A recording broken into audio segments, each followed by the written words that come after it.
ఆగండి ఆగండి, అందరికి తొందరే.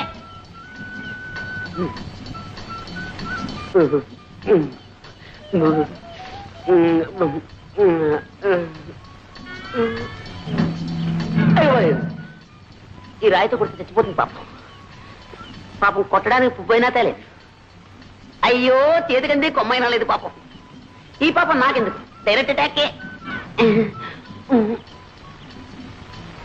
రాజీవలోచన నా రాజీవ. ఓహో నీకు చెవుడు కదా. రాజీవలోచన, నీతో రాజీ పడాలని నా యోచన. 3 ఘట్టాలు, 3 పాయింట్లు, 3 ముక్కలు అంతే. కుక్కలా? మా కుక్క ఇంకా పిల్లలు పెట్టలేదండి, పెట్టగానే ఇస్తాలండి. కుక్క వద్దు, పెట్టవద్దు, నువ్వే నాకు కావాలి. మొదటి ఘట్టం కట్టే, అంటే ఇలా ఇలా ఇలా. ఇందులో నువ్వు ఉన్నావన్నమాట, నేను ఇలా అంటున్నానమాట. ఏం నవ్వారా? అయితే మొదటి ఘట్టం ఓకే. ఇంకా 2వ ఘట్టం కొట్టే, అంటే అది. ఏమిటి ఆలోచిస్తున్నారు? మీరు కన్ను కొట్టండి. ఏమండి, అది మీ అంగీకారాన్ని తెలియపరుస్తుంది అన్నమాట. కొట్టండి. కొట్టరా? కొట్టండి. కొట్టడం అంటే ఈ కొట్టుడు కదండి, ఇది ఈ కొట్టుడు, ఈ కొట్టుడు. ఏమండి ఏమండి, ఏమిటి 3వ ఘట్టమా? బుక్కులు బుక్కులు. అరే, చెవిటిది కూడా చెయ్యెత్తితే నన్ను గుడ్డిది కూడా పెళ్లి చేసుకోదన్నమాట. ఇంకా అంటే నా జీవితంలో నన్ను లవ్ చేసే లవ్ స్త్రీయే లేదన్నమాట, నన్ను పెళ్ళాడే భార్య స్త్రీయే లేదన్నమాట.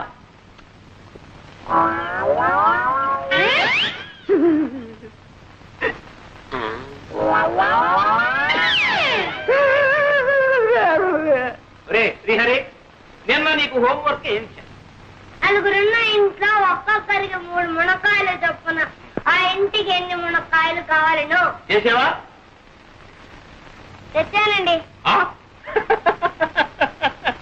1 2 3 దీర్ఘాయుష్మాన్ భవ. 4 5 6 7 8 9 9 తెచ్చానట. మీకు వాతం కదా, మీరు తినరేమో అని 3 తప్పు తెచ్చానండి. వాతం ఉపసం వెంటవా? లెక్క లెక్కే. మా అబ్బాయిని పెట్టి కోణ మాత్రమంటావా? మా ఆవిడ పెట్టి నన్ను ఆడమంటావా? మీరు పట్టండి. నేను పట్టాలా? పట్టండి సార్, జాంపండు. నీ తల్లి కడుపు బంగారు గారు. నమస్కారం చేయి, నమస్కారం చేయి. దీర్ఘాయుష్మాన్ భవ, సకల విద్యా ప్రాప్తిరస్తు. ఒరే, బెండకాయ లెక్క ఎవరికి ఇచ్చాను?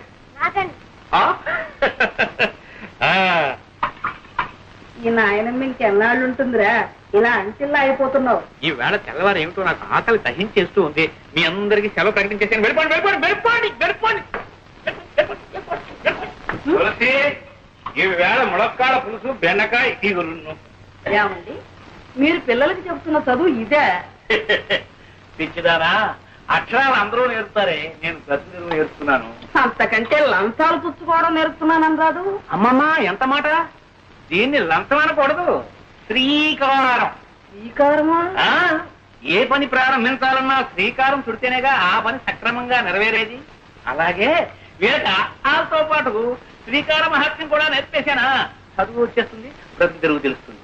సర్లేండి, ఈ పండగకైనా పట్టు చీర కొని పెడతారా? అది సంగతి. అలా రా దారికి. ఈ కాశీ అనే శ్రీకారం నాకు చూసేసి నీకు కావాల్సింది నెరవేర్చుకోవాలని చూస్తున్నావా? మరి నేను కూడా వాళ్ళకి చెప్పే ఇదే ఇదేనే ఇదేనే. రాలేండి చంపడం. జానకి, జానకి. రే పాండు, మీ ఆవిడ ఎప్పుడు లేస్తుందో ఏమో. ఇదిగో కాఫీ. నువ్వెందుకమ్మా తేవటం? కడుపులో కలిసి అదే అక్కడికి వచ్చి తాగదు. పోనీలేరా, నేను పోయిన తర్వాత ఎలాగూ తప్పదు. అప్పుడు అనగా లేచి అమ్మ అవస్థ పడుతుంటే ఇంటికి పెద్ద కోడలివి, బాలుడి పొద్దుక దాకా పడుకోవడానికి నీకు సిగ్గులేదు? ఏమిటి పొద్దున్నే ప్రారంభించారు? ఎవరైనా సిగ్గుపడాల్సింది, మీరా నేనా?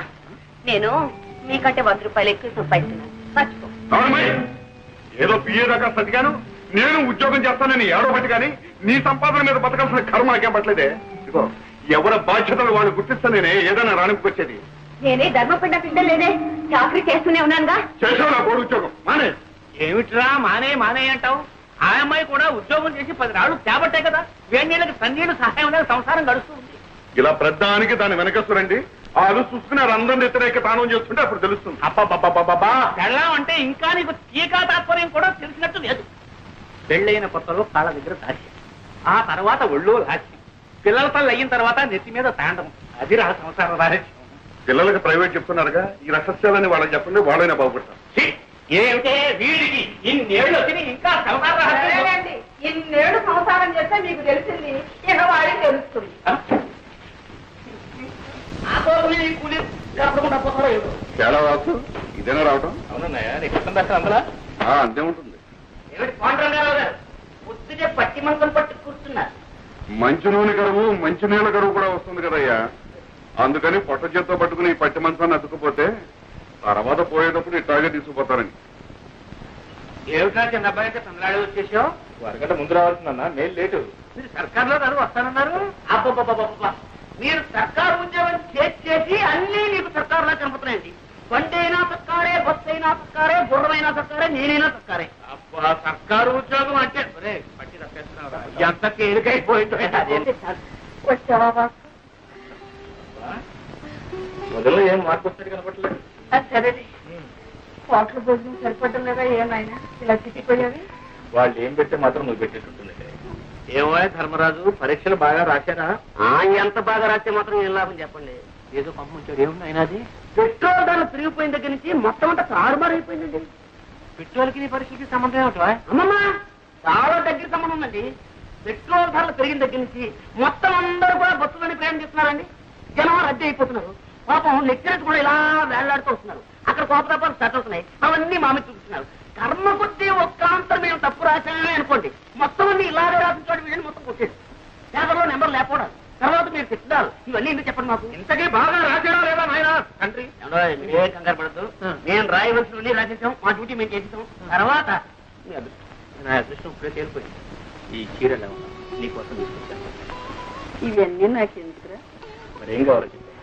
నువ్వు పెళ్లి చేసుకుని కోడని తీసుకురా నాయన. అప్పుడు ఎందుకమ్మా ఈ బరువు బాధ్యతలు?